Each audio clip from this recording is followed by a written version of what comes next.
오늘 제목은 나는 지금 어디에 있는가라는 제목입니다. 나는 지금 어디에 있는가. 벌써 창세기 34장을 오고 있습니다. 창세기를 보면서 드는 생각, 야곱은 참 불쌍하다라는 생각이 듭니다. 인생은 산 넘어 산이라는 말이 있죠. 야곱의 인생을 보니까 형의 장자권을 취하고 축복권을 취하기 위해서 속임수를 쓰고 또 권모술수를 펴서 축복을 받아냈어요. 그때부터 인생이 또 꼬이기 시작합니다. 라반의 집에 가서 당합니다. 라반에게 20년 동안 당하죠. 자기가 원하는 여인과 결혼하는데 14년이 걸리고 자기 재산을 만드는데 6년이 걸려서 20년이 라반에서 밧단아람에서 그렇게 허비됩니다. 그리고 잘 매듭을 졌어요. 그렇죠? 라반과의 매듭을 잘 썼어요. 그러니까 누가 나옵니까? 에서가 나왔어요. 400명의 군대를 데리고 죽이겠다고. 주님께 또 막 기도하면서 부르짖으면서 베델에서의 기억이 있으니까 다 보낸 다음에 주님 앞에서 메어 달리면서 기도하죠. 천사가 나타나서 함께 씨름하면서, 혹은 하나님께서 야곱과 씨름하면서 물러서지 않고 밤을 꼬박 새면서 하나의 징표를 받습니다. 엉덩이 뼈가 다치게 되는, 쩔뚝쩔뚝거리면서 이제 매듭을 쳐요. 놀라운 역사였습니다. 에서를 만날 때 에서가 어떻게 됩니까? 죽이려고 찾아왔는데 눈물을 펑펑 흘리면서 껴안아 줍니다. 수십 년 동안, 20년 동안 야곱의 인생 가운데 돈은 많이 벌었고 자식도 많이 생기고 이루고 싶은 거 다 이루었는데 마음속에 있는 한 가지 매듭 짓지 못하는 거, 형과의 관계를 매듭을 짓습니다. 그렇죠? 이게 33장까지 이야기예요. 오늘 34장에 보니까 산 넘어 산, 더 큰 산이 시작됩니다. 야곱의 딸 디나, 11명의 자식들이 있는데, 남자 아이들이 있는데 막내로 태어난 게 디나거든요. 레아의 딸이자 야곱의 딸이에요. 이 디나가 성폭행을 당합니다. 그러니까 한 가지 매듭을 풀면 한 가지 일이 또 시작되어지고, 이거보다 더 큰 일들이 인생에 찾아온다는 거예요. 오늘 창세기 34장의 말씀이 바로 어쩌면 야곱의 인생 가운데 가장 치욕스럽고 지워버리고 싶은, 34장 자체를 아예 그냥 찢어버리고 싶은 야곱의 인생에서 그 정도의 큰 인생의 어마어마한 폭풍이 다가옵니다. 저는 오늘 말씀을 준비하면서 몇 가지 포인트가 있어요. 오늘 일부 예배 때는 아브라함 커뮤니티 이삭과 리브가 다 결혼하신 분들이 오시니까 아버지의 지도력에 대한, 부모님의 지도력의 부재에 대한 문제에 포커스를 가지고 말씀을 증거할 겁니다. 그리고 2부와 3부와 서울에서는 세상을 바라보는 눈, 어디를 바라보느냐에 따라서 인생이 결정되어진다라고 하는 초점으로 말씀을 증거할 거예요. 오늘 이 문제를 보니까요, 야곱의 아버지로서 정확하게 방향성을 정해야 되고 아버지가 움직여야 될 때 움직이지 않아요. 그러면서 이 어마어마한 피해 사건이 풀어지기 시작합니다. 야곱은 창세기 34장 말씀을 완전히 찢어버리고 싶은 정도로. 그리고요, 야곱의 인생이 아주 참혹한 상황이 되어지기 때문에 주님께서 어떻게 하십니까? 베델로 올라가라, 거기 가서 예배해라, 네가 내게 서운했던 거 이행해라, 이 말씀을 하면서 이제 35장이 시작되어집니다. 인생의 엄청난 풍랑이 오늘 펼쳐지고요, 그 인생의 문제를 자기 힘으로 이게 해결이 안 되기 때문에 주님께서는 이 야곱에게 베델로 올라가라고 하시고, 베델에서 다시 옷을 새롭게 하고 다시 모든 것을 갈아엎으신 다음에 예배 가운데 야곱을 집어넣으십니다. 할렐루야. 그러니까 예배는요, 인생의 모든 것을 풀 수 있는 키입니다. 여러분, 인생을 볼 때 우리 마음대로 안 되는 게 너무 많잖아요. 산 넘어 산이라니까요. 야곱이 믿음이 없습니까? 가문이 믿음의 집안이 아닙니까? 아니요. 야곱의 아버지는 이삭이고 이삭의 아버지는 아브라함이잖아요. 아브라함의 믿음의 가문 가운데 있는 야곱도 산 넘어 산이라는 거예요. 인생이 그런 거예요. 그런데 이 야곱이 어떻게 하냐면 인간적인 방법으로 또 동원하기 시작하고 자기가 아버지로서의 역할을 하지 못할 때에 가정 가운데 비참함에 시작합니다. 주님께서는 예배를 말씀하시고 서원을 이행할 것을 말씀하세요. 그런데 이 사건을 통해서 야곱의 인생이 꺾여버립니다. 잘 들어보세요. 야곱의 인생이 꺾여버립니다. 창세기 35장 말씀에 예배 베델로 가서 예배 회복한 다음에 그 다음부터 시작되는 게 뭔지 아세요? 요셉의 페이지가 열리기 시작해요. 사실 야곱은 이렇다 할 주님을 위해서 이렇다 할 큰 섭리 가운데 한 지점은 있지만 이렇다 할 돌파나 이렇다 할 무엇인가를 주님께 올려드리지 못하는 것 같아요. 오늘 말씀을 통해서 오늘 이 사건을 통해서 야곱의 인생이 꺾여버립니다. 저는 오늘 이 야곱의 인생을 보면서 우리 가운데 특히 부모님들 가운데 내가 어떻게 서 있어야 되는지를 배울 수 있기를 예수님의 이름으로 축복합니다. 할렐루야. 당신의 밭이 옥토밭이 될지어다. 옥토밭이 될지어다. 30배 60배 100배의 열매가 오늘 말씀 가운데 임할지어다. 먼저 1절부터 우리 3절까지 말씀 함께 읽겠습니다. 이 말씀은 살아계신 하나님 말씀입니다. 아멘. 시작. 레아와 야곱 사이에서 태어난 딸 디나가 그 땅 여자들을 보러 나갔습니다. 그런데 히위 사람 하몰의 아들이자 그 지역의 추장인 세겜이 그녀를 보고 데려다가 그녀를 강제로 범하고 더럽혔습니다. 그는 야곱의 딸 디나에게 깊이 끌려 그녀를 사랑하고 부드러운 말로 그녀를 위로했습니다. 아멘. 아멘. 학자들이요, 이 야곱이 베델로 가야 되는데 베델로 가지 않고 세겜에 머문 지가 10년 이상 되었다고 합니다. 야곱이 10년 이상 세겜 땅에 지금 머물러 있는 것입니다.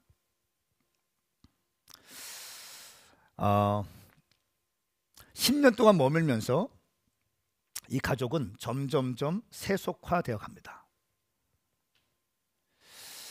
자녀들이 세상에 대한 열망이 10년 가운데 막 일어나고 있어요. 이 지금 1절 말씀에 디나가 그 땅 여자들을 보러 갔다라고 하는 것은 그냥 간 것이 아니라 세상에 대한 호기심과 세상에 대한 열망이 막 일어났다는 것을 지금 보여주고 있는 대목입니다. 그냥 산책하러 간 느낌이 아닙니다. 뭔가 세상에 대한 갈망이 이 디나 가운데 막 일어난 것입니다. 학자들이 이때 디나의 나이가 14세에서 15세라고 얘기해요. 14세에서 15세. 이 아직 중학교 1학년, 2학년 되는 이 아이가 세상 가운데 마음대로 뛰쳐나가는 겁니다. 그때 히위 사람 하몰의 아들 그 지역의 주장인 세겜이 그녀를 보고 데려다가 그녀를 강제로 범하고 더럽혔습니다. 강간을 합니다. 성폭행을 합니다. 여러분, 우리가 인생을 살아갈 때 중요한 것이 뭐냐면 보고 싶은 것을 보는 것이 아니에요. 보고 싶은 것을 보면 인생은 망하게 되어 있습니다. 할렐루야. 가고 싶은 곳에 가면 인생은 망해요. 먹고 싶은 걸 먹는 게 아니라는 거예요. 내가 보고 싶은 거 보는 게 아니라는 거예요. 지금 이 디나는 자기가 보고 싶은 것을 보러 갔어요. 세겜 땅에 있는 여인들의 모습을 보러 갔다는 것은 그냥 그 여인의 삶을 동경했다는 거예요. 이 시대는요, 눈에 보이는 대로 살면 망하게 되어 있습니다. 우리가 만약 눈에 보이는 대로 살아간다면 우리는 올무에 걸리게 될 거예요. 100% 올무에 걸리게 될 것입니다. 여러분, 유튜브를 보십시오. 알고리즘이 있어서 빅데이터를 분석해서 우리가 무엇을 좋아하는지 연관 검색어 가운데 뜨기 시작하고요, 내가 이 영상을 보면 그 다음 영상이 연결되어 있어요. 그렇죠? 그렇습니다. 세상은 우리를 어떻게 합니까? 우리가 보고 싶은 것을, 영적인 것을 보게 하는 것이 아니라 세상이 우리에게 보여주고자 하는 것들을 의도성을 가지고 우리에게 보여주기 시작하는 거예요. 보이는 대로 살면 인생은 망합니다. 자녀들한테 그것을 가르쳐 주셔야 돼요.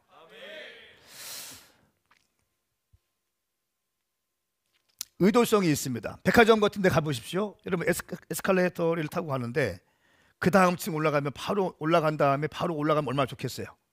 그렇죠? 올라간 다음에 어떻게 합니까? 한 바퀴 돌게 만들어. 이거 뭡니까? 보라는 거예요. 우리가 이만큼 준비했다는 거예요. 빨리 구입하라는 거예요. 올라가기 전에 카드를 끄집어내서 구입하고 올라가라는 거예요. 의도성을 가지고 백화점을 설계하잖아요.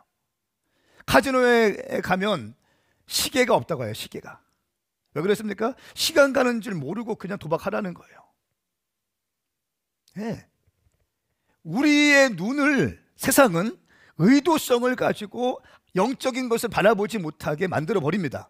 보이는 대로 보고 살면 인생은 망하게 되는 거예요. 저는 선포하고 축복합니다. 우리 교회 가운데 이런 영적인 의식들이 깨어나기를 축복합니다. 깨어나셔야 됩니다.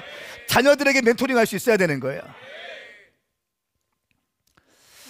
그래서 로마서 12장 2절 말씀에는 여러분은 이 세대를 본받지 말고 오직 마음을 새롭게 함으로 변화를 받아 하나님의 선하시고 기뻐하시고 온전한 뜻이 무엇인지 분별하도록 하십시오.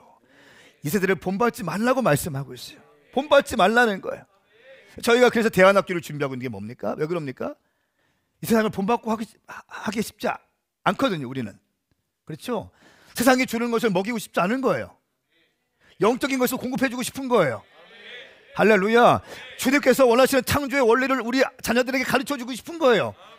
아멘. 이게 안 되면 안 되거든요. 이게 안 돼 머리 커버리면 말 안 듣거든요. 부모님 말을.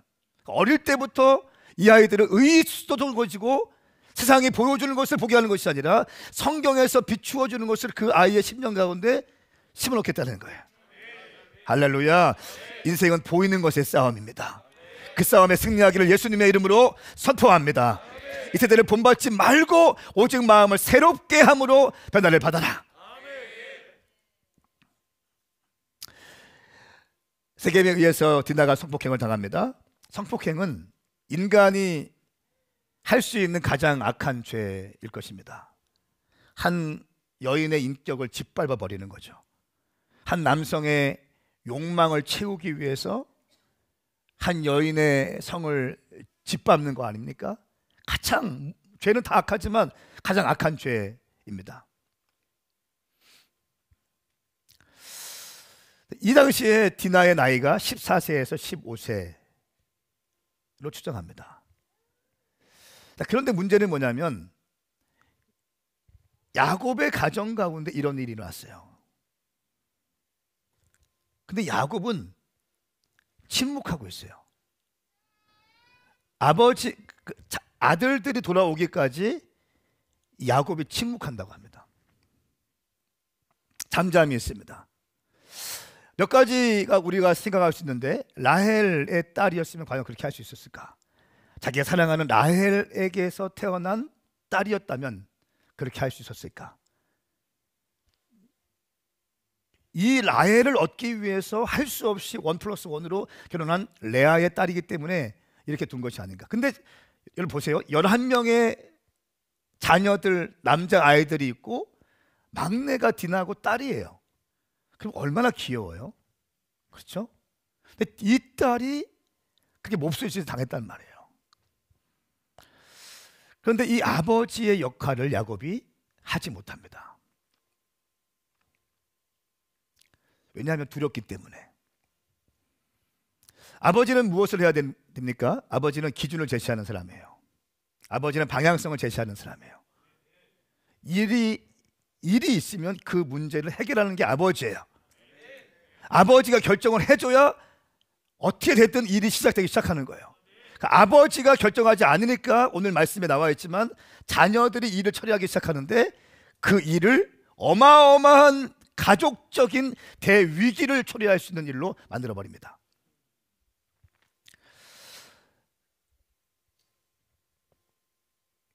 이때 문제가 있을 때 잠잠히 있는 게 아니라 어떻게 했어야 됐습니까? 야곱은 하나님께 나와서 엎드려서 기도했어야 되는 거예요. 기도했어야 되는데 주님께 매달렸어야 되는데 매달리지 않아요. 그런 말씀이 안 보여요. 야곱이 지금 두려움을 느낀 거예요. 왜냐하면 이 세겜 땅은 세겜 사람들이 지배하고 있었기 때문에 거기에 야곱의 가족들이 가서 그냥 사는 거거든요.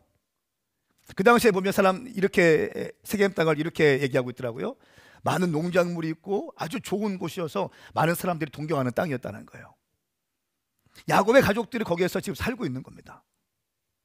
에서와의 화해는 극적으로 했습니다. 매듭은 졌습니다. 그런데 하나님과의 언약을 지키지 아니하고 베델로 올라가야 되는데 베델로 올라가지 않고 눈에 보이는 세상의 땅에서 10년 넘게 있으면서 야곱의 영적인 민감함은 다 식어지기 시작하고요, 영적으로 안일해지기 시작합니다.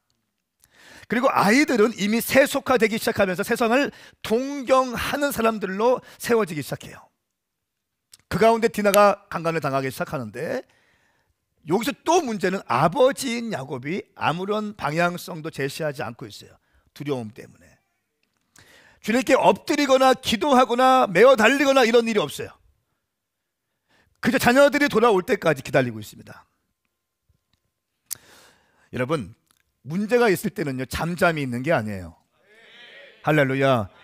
문제가 있을 때는 엎드려서 기도하는 것입니다. 기도하는 것입니다. 인생은 우리의 힘으로 풀 수 있는 게 많지 않습니다. 할렐루야. 산 넘어 산이에요. 이런 거는 임정자 권사님 말씀하셔야지 권위가 있는데, 인생은 산 넘어 산이요. 권사님 맞죠? 산 넘어 산이에요. 하나 풀리면 하나 더 큰 게 오고. 근데 어떻게 해야 됩니까? 그럴 때 우리가 엎드려서 기도해야죠. 막 부르짖어야죠. 주님 뭐라고 말씀하십니까? 나는 길이요 진리요 생명이라고 말씀하고 있습니다. 주님께 매어 달릴 때 길이 열리기 시작하는 거예요. 생명이 부어지기 시작하는 거예요. 할렐루야. 기도하셔야 됩니다. 인생은 기도로 뚫어내기 시작하는 거예요. 기도해야 돌파가 될 수 있습니다. 아버지가 어떠한 문제를 결정하지 않았을 때 문제가 뭔지 아세요? 아버지 아닌 사람들이 결정하게 되는데 악수를 두기 시작합니다. 자기가 자기 인생을 결정하지 않으면요, 다른 사람들이 내 인생을 결정해줘요. 그러면 처참해지기 시작합니다. 야곱이 그 중요한 일을 결정하지 않으니까 두 아들들이 결정해서 더 큰 문제를 만들어냅니다. 6절과 7절 말씀 보니까 야곱의 아들들 이 소식을 듣고 분노하기 시작합니다. 자, 그래서 8절부터 12절까지의 말씀을 보니까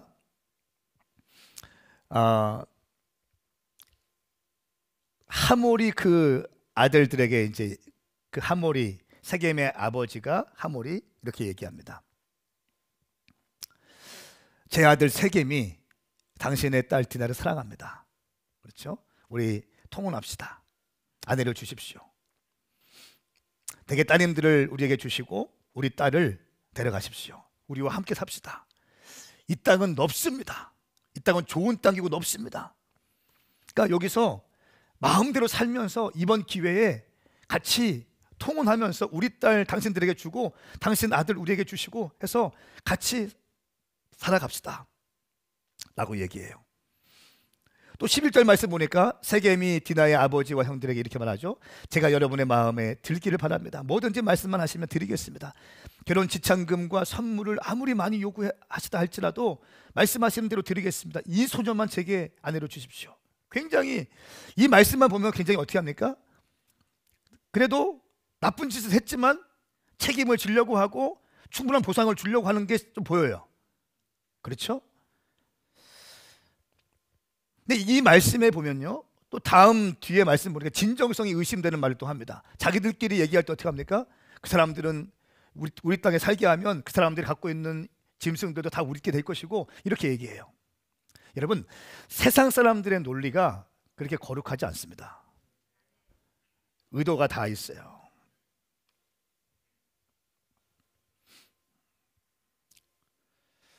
그러면서 세상으로부터 오는 프로포즈를 받기 시작합니다.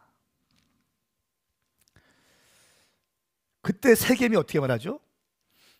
그때 이 레위와 시몬이 어떻게 말합니까? 우리는 할례 받은 사람인데 할례 받지 않은 사람과 결혼을 할 수 없습니다.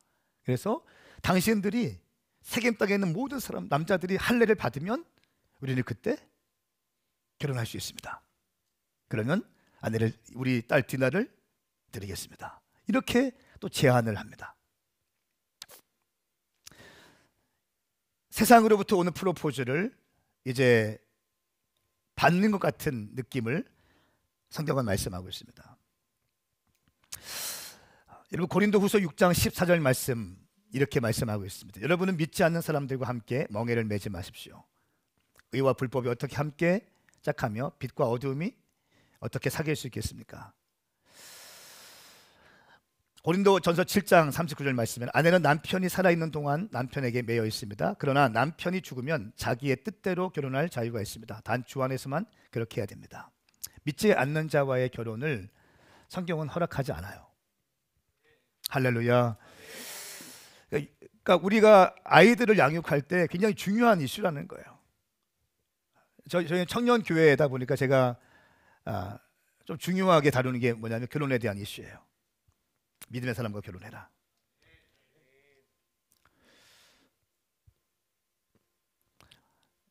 자, 그런데 이 또 한 가지 중요한 문제는 뭐냐면요, 야곱의 아들들이 대안으로 내놓았던 게 뭡니까? 할례를 하면 우리가 함께 결혼하겠다는 거예요. 할례는 뭡니까? 하나님의 자녀가 되는 상징이에요. 표징이에요. 하나님과의 언약인 할례를 자기의 사사로운 감정, 인간의 어떤 욕망, 복수하려고 하는 그 매개체로 사용하기 시작합니다. 이 사람들은, 시므온과 레위는 사실 이 사람들을 용서해주고 싶은 마음이 있어요, 없어요? 없습니다. 나중에 어떻게 합니까? 할례 시킨 다음에 3일째 되는 날 칼 들고 다 죽여버립니다, 남자들을.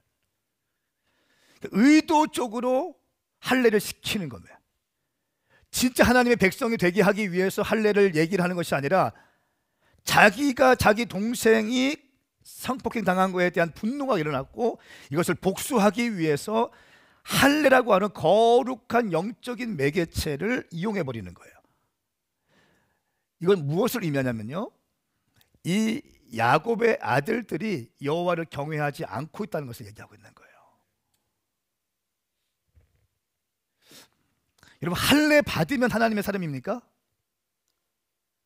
아니죠. 하나님의 사람이 할례를 받는 거죠.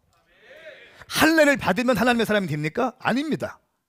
세례를 받으면 하나님의 사람이 됩니까? 아니에요. 얼마든지 거짓으로 받을 수 있잖아요. 하나님의 자녀라고 고백하는 사람들이 세례를 받는 거예요. 할렐루야. 여러분, 할례, 세례는 굉장히 중요한 것입니다. 영적인 거예요. 하나님과의 언약적인 표징입니다. 근데 이 레위와 시므온은 이것을 자기의 분노의 표출로 분노하기 위한 매개체로 사용한다는 거예요. 하나님을 경외함이 없어요. 오늘날 많은 사람들이 이런 식으로 영적인 것을 이용할 때가 참 많습니다. 정말 주의하셔야 돼요. 아멘. 하나님을, 왜 이런 결론이 나옵니까? 하나님을 경외하지 않기 때문에요. 이미 세겜 땅에 10년 넘게 살기 시작하면서 그들은 세속화되기 시작했어요.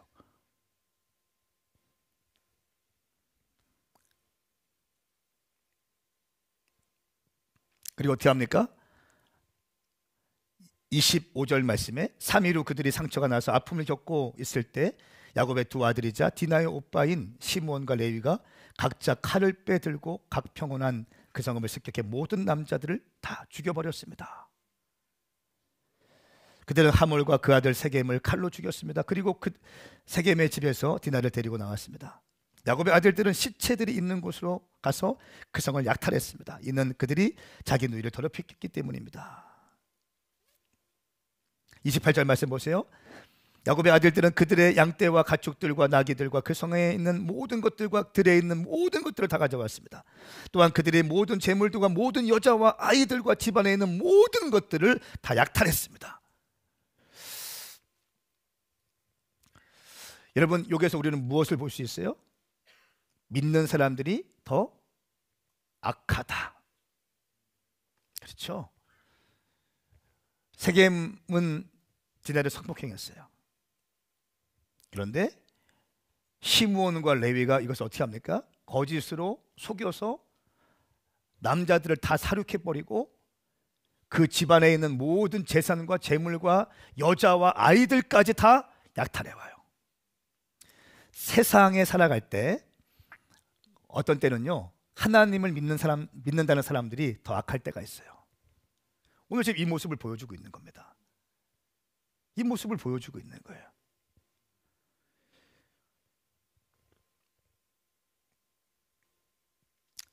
근데 왜 이런 일이 일어나게 되었는가?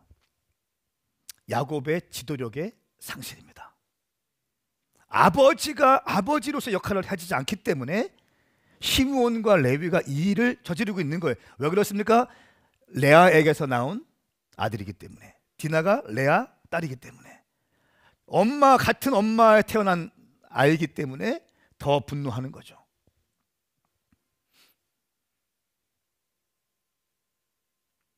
야곱이 그 일을 처리하지 않자 가정의 제사장이자 가정의 아버지인 야곱이 어떠한 것도 결정하지 않자 자녀들이 움직이기 시작합니다. 감정적으로 일을 처리하기 시작합니다. 야곱의 실수 가운데 또 하나는 자녀들의 성품을 다루어 주지 않은 것에 대한 실수가 있어요. 자기 아버지로서의 역할도 아버지가 해야 될 일을 하지 못했지만 자녀들의 성품을 다루어 주지 못한 실수도 굉장히 큽니다. 그리고 시므온과 레위는 감정적으로 일을 처리하기 시작합니다. 거짓과 속임수로 대응하기 시작합니다. 하나님 앞에서 신선시되어야 될 종교의식인 할례를 이용해서 복수를 하기 시작합니다.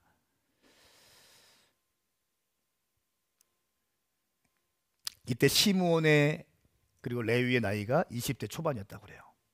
20대 초반에 젊은 혈기를 가지고 막 사력을 하기 시작합니다. 그것도 이 할례를 할 때 6일 동안은 아주 고통스럽거든요. 3일째, 4일째가 가장 고통스러운 시간이에요. 거의 기어다녀야 될 때. 이때를 알고 이때 들어가서 다 죽여버리는 거예요. 그러니까 세상에서 하나님의 사람들, 하나님의 그리스도인 세상에 살 때 당합니다. 맨날 당하는데, 당하다 보니까 당하면 기도로 풀어야 되는데 기도로 풀지 않고 뭘로 풉니까? 혼으로 풀기 시작하는 거예요. 계속. 그러니까 지지 않기 위해서 자기의 감정적인 것들을 다 부추리기 시작합니다. 더 악하게 일을 처리하기 시작합니다. 믿지 않는 사람들도 더 악하게 일을 처리하기 시작해요.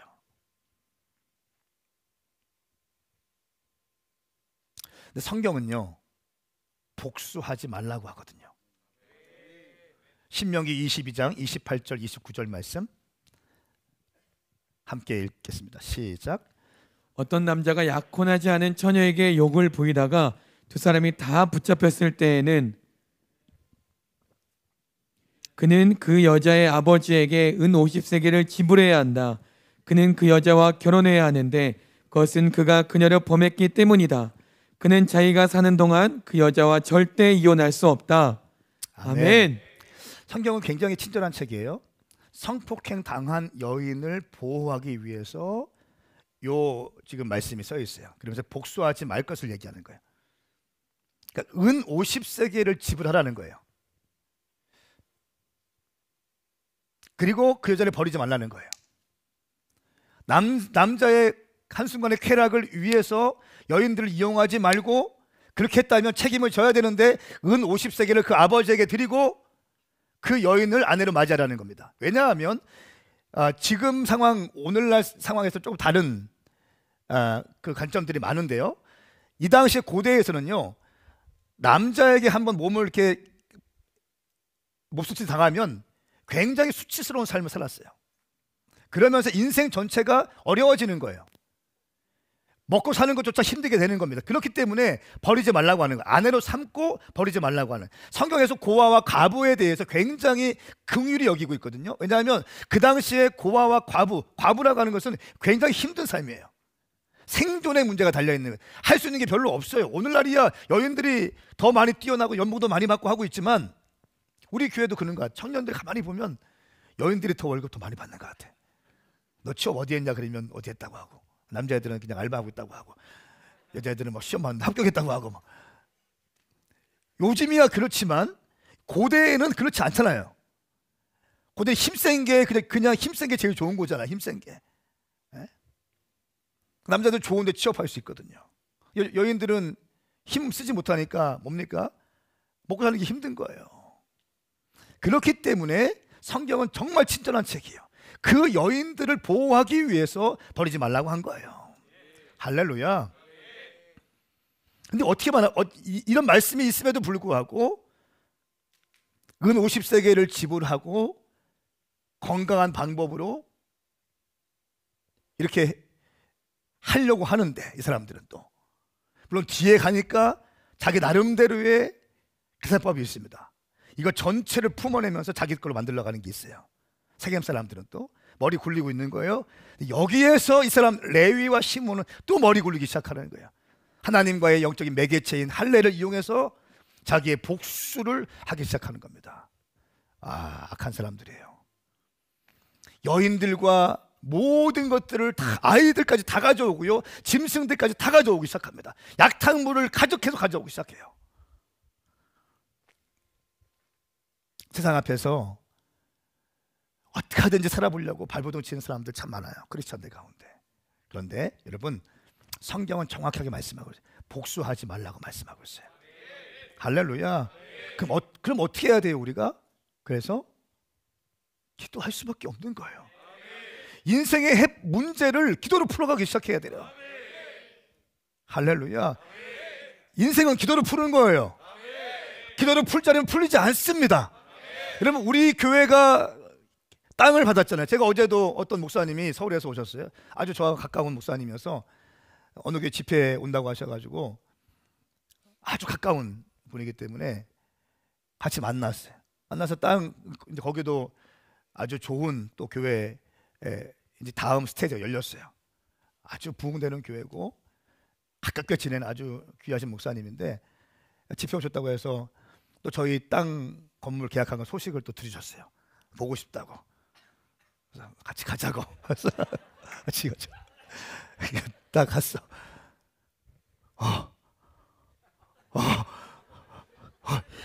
이거 드리몰드네. 드리몰드.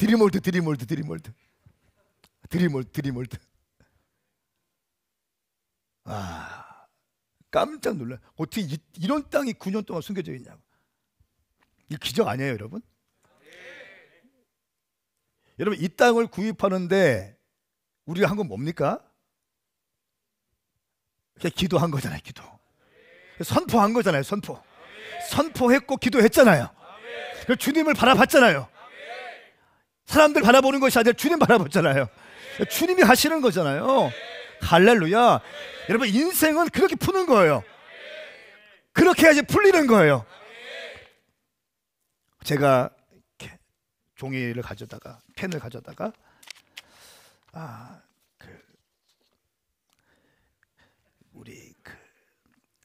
누가 돈이 있을까? 박경호 집사님 좀 돈이 있을 것 같아. 박경호 얼마 헌금할 수 있을까? 뭐 이렇게 10억. 또 누가 있을까? 또 이렇게. 장인기 장로님이니까 제가 이렇게 했을까요? 아니요. 하나님 바라보는 거예요. 하나님 바라보고 기도하는 거예요. 그 주님께서 주시는 감동들, 번개치는 것처럼 제게 주실 때 감동들, 이 감동들을 소중하게 여기고 그 감동 붙잡고 기도하고 씨름하고 선포하고 함께 기도할 때 놀라운 역사가 일어나기 시작하는 거예요. 목사님이 막 어떻게 같이 온 부목사한테 야, 이 땅 이렇게 좋은 땅이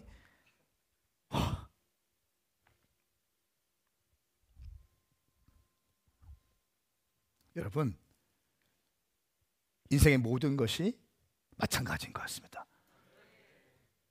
우리가 기도로 풀어야지 인간적으로 풀기 시작할 때 우리는 더 큰 악수를 두기 시작해요. 사랑하는 여러분, 선포합니다. 당신 인생 가운데 인생에 어떤 문제가 있을 때 기도로 풀 수 있기를 축복합니다. 야곱의 지도력이 없었습니다. 문제가 되기 시작하죠. 자, 그러면서 시몬과 레위가 모든 것을 약탈하기 시작합니다. 남자들을 죽이기 시작합니다. 성경은 복수하지 말라고 했습니다. 그런데 이 사람들은 복수하기 시작합니다. 여러분 한번 가슴에 좀 손을 얹으시겠습니까? 제가 여러분들 축복하고 싶어요. 따라하세요. 나는 절대로 복수하지 않겠습니다.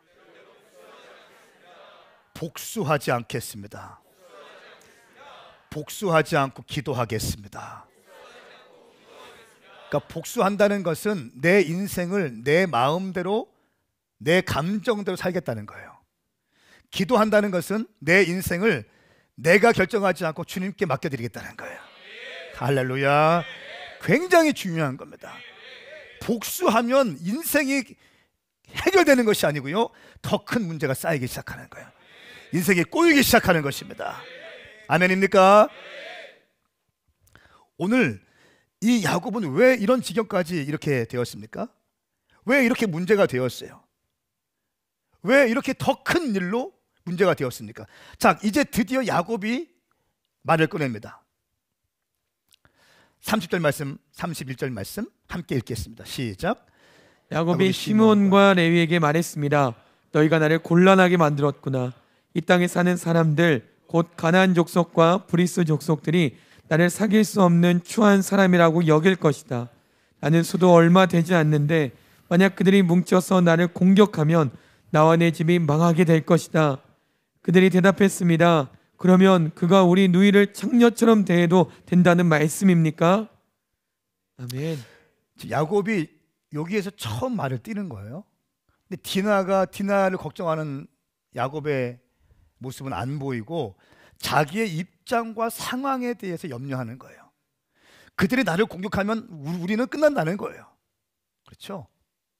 근데 왜 이를 이렇게 만들었냐는 거예요. 이것이 야곱이 처음 한 이야기입니다. 소문 다 난다는 거예요, 주변 사람들에게.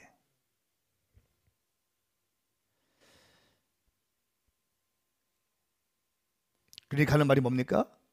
레위와 시몬이 그러면 그가 누이를 창녀처럼 대해도 된단 말입니까? 하면서 자녀들이 또 분노하기 시작해요. 가정이 불화가 시작됩니다. 아버지가 제대로 서 있지 못하면 가정은 이런 모습이 돼요. 아버지가 정확히 선포하고 아버지가 결정할 때 결정하지 않으면 이런 모습이 되는 겁니다. 저는 이 시간 우리 이 자리에 있는 모든 아버지들에게 선포합니다. 하나님이 주시는 영적인 제사장의 권위가 회복될지어다. 여러분들은 그냥 남자로서 그냥 있는 것이 아니, 돈 좀 벌어오면 되는 것이 아니에요. 이것은 하나님께서 여러분에게 원하시는 목적이 아니라 남편은 가정의 제사장이라는 거예요. 남자가 가정을 위해서 손들고 기도할 때 모든 문제가 해결되기 시작하는 것입니다. 할렐루야. 남편이 가정의 제사장으로 딱 서 있는 거예요. 자녀들의 인생을 살아가는 지혜도 가리키는 것이고요, 어떤 문제를 해결할 때 어떻게 해결할 것인가 대안도 만들어내는 것이 아버지이고요, 이것이 성경에서 말씀하고 있는 아버지의 역할이라는 거예요. 근데 많은 아버지도 어떻게 합니까? 돈만 벌어와요. 돈만 벌어와. 아니요, 그거까지가 아버지의 역할이 아니에요. 아버지의 역할은 가장 중요한 것이 가정의 제사장인 거예요. 이 말에 모든 것이 다 포함되어 있어요. 내 아내의 돈만 갖다 주는 것이 아니라 내 아내의 감정과 정서를 헤아릴 수 있는 사람인데, 저 잘 못하고 있지만 왜 키득키득 웃어요? 많이 저는 이렇게 되고 있어요. 그때 사모님이 아멘 크게 했으면 좋겠어요. 많이 되고 있죠? 예, 맞아. 목회하고 있어요 지금. 처음에 아무것도 몰라서 그거를 가르쳐 준 적이 없어요. 저는 가르침 받은 적이 없어. 남편이 뭐 하는 건지, 그냥 사랑해서 결혼하면 되는 줄 알았어. 나는 주의 종이니까, 나는 주의 일 할 테니까, 이 사람은 또 돈도 버는 사람이니까 자기가 돈 벌어서 하고 나는 그냥 주의 일만 할게, 뭐 이런 느낌. 가정도 돌아보지 못하고, 아내의 마음도 헤아리지 못하고, 아이들도 제대로 보지 못하고, 주님의 일을 해야 한다는 핑계를 가지고 이기적으로 살아온 거예요. 가정 세미나를 딱 들어보니까 그게 아닌 거예요. 가정 세미나 들으셔야 돼요. KBC에 다 들어와 있습니다. 아멘. 그거 알면은 새로운 관점이 열리기 시작하잖아요. 남편이 어떤 존재인가 알아야죠. 중요한 문제에 있을 때 남자들이 무릎을 딱 꿇고 기도하셔야죠. 할렐루야. 남자. 저는 우리 교회 남성들이 일어나시길 축복합니다. 남자들이 기도하기 시작해야 돼요. 남자들이 금식하기 시작해야 되는 겁니다. 남자들이 새벽을 깨워야 되는 겁니다. 아멘. 그럴 때 힘이 나기 시작하는, 그럴 때 교회에서 담임 목사가 기도해야 돌파가 되는 거예요. 교회에서 제사장이 저 아닙니까? 담임 목사인 주의 종이 기도하고 해야죠. 가정도 마찬가지예요. 남자가 손들고 기도해야 되는 거예요. 그런데 믿지 않는 사람과 결혼한다? 인생이 너무 힘들어지는 거예요. 영적인 원리 아무것도 모르고 혼쪽으로 풀기 시작하고 세속화되기 시작하는 겁니다. 사랑하는 여러분, 여러분의 자녀들을 믿음으로 양육하시기를 축복합니다. 굉장히 중요한 이슈예요. 야곱의 가정이 왜 이렇게 되었습니까? 오늘 말씀을 들어보니까 어떤 생각이 듭니까? 야곱의 입장으로 들어가면 이 책을 34장을 찢어버리고 싶을 거예요. 내 인생에 지워버리고 싶은 순간일 겁니다. 왜 이렇게 되었습니까? 여러 가지 많은 아버지로서의 역할, 부재, 리더십 부재, 자녀 양육의 실패, 감정 다스리는 것 실패, 이런 많은 것들이 있겠지만 이 모든 것의 근원적인 문제는 뭡니까? 하나님의 약속을 지키지 않고 베델로 올라갔어야 되는데 베델로 올라가지 않고 세겜 땅에 머물러 있는 것이 문제라는 거예요. 세겜 땅에 머물러 있으면서 세속화가 계속 들어오기 시작하고 자녀들 마음대로 살기 시작했고 세상을 동경하기 시작했어요. 야곱은 영적인 민감함을 잃어버리기 시작했습니다. 모든 문제의 시작은 여기에서 시작돼요. 베델로 올라가지 못하고 세겜 땅에 10년 넘게 야곱이 머물러 있으면서 수치를 당하고 엉망진창이 되는 것입니다. 그리고 야곱은요, 이 사건을 기점으로 해서 인생이 꺾입니다. 참 무서운, 제가 말씀을 드려요. 인생이 꺾여버려요. 물론 35장에 가서 베델에 가서 이제 베델로 가라는 주의 음성을 듣고 베델에 올라가서 막 씨름하고 회복하고 재혼신을 다짐하지만 그 다음부터 야곱의 스토리는 나오지 않아요. 거의. 그 다음부터 요셉의 스토리로 성경은 앵글을 바꿉니다.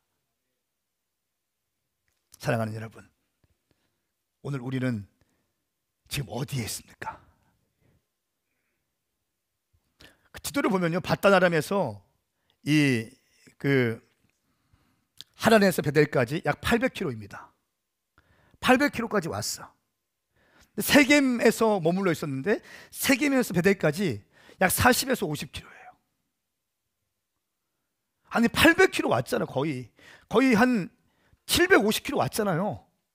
조금 더 가면 베델이라고요. 근데 왜 세겜에 머물러 있었냐고요.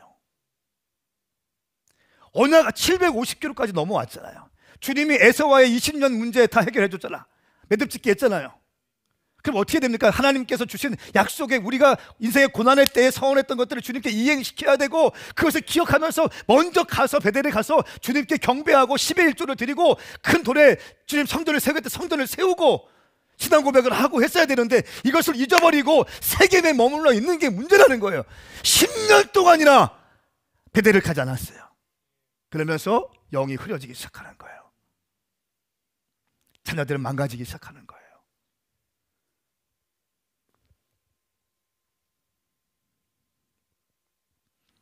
야곱이 이렇게 고백했죠.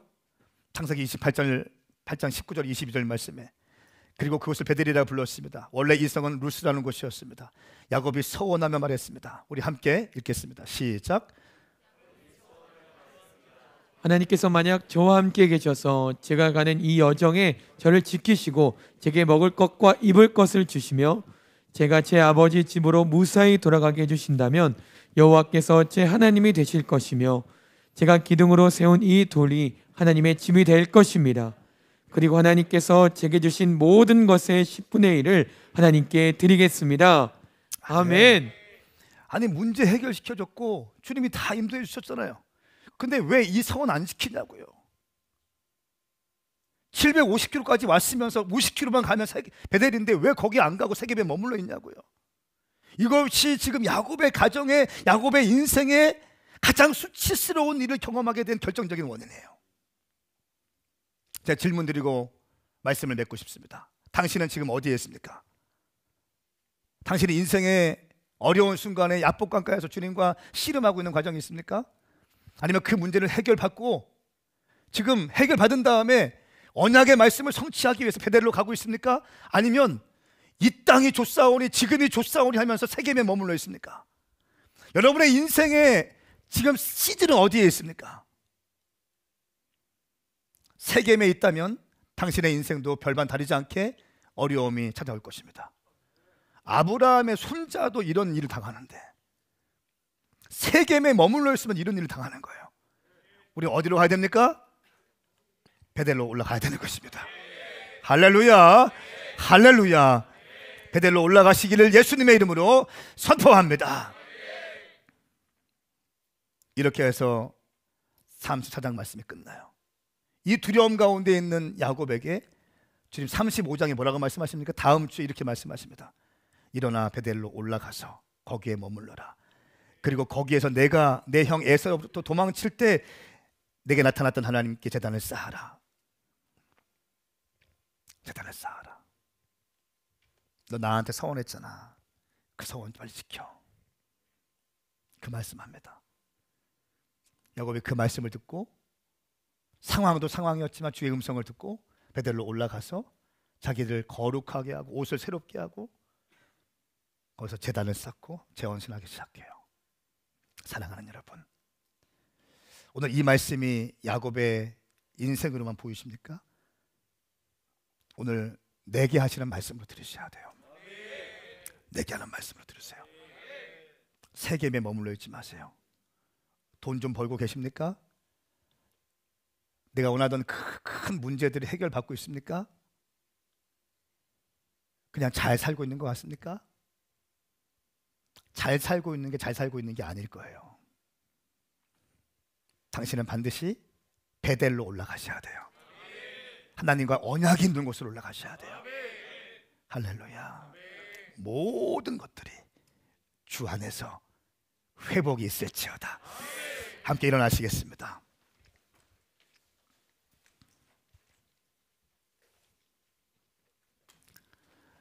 우리 내 구주 예수를 더욱 사랑 찬양하시겠습니다.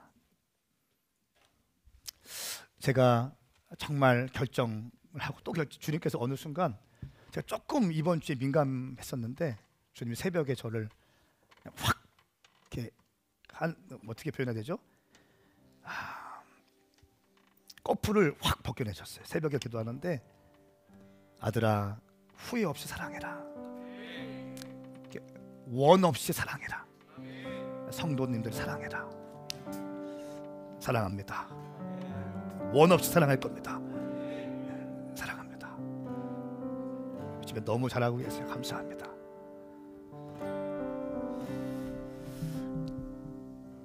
찬규가 랩하는 거 한번 보셔야 되는데 목장갑 끼고 랩하던데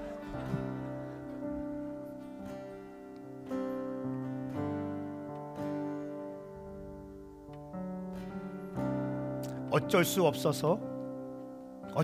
살다 보니까 세겜 땅에 머물러 있는 분들, 그리고 주일날 교회 나오셨지만 세겜에서의 삶을 살고 있는 분들, 마음을 정리하면서 우리 주님에 대한 사랑으로 고백하십시다. 주님을 더 사랑하겠습니다. 찬양하시면서 나갑시다.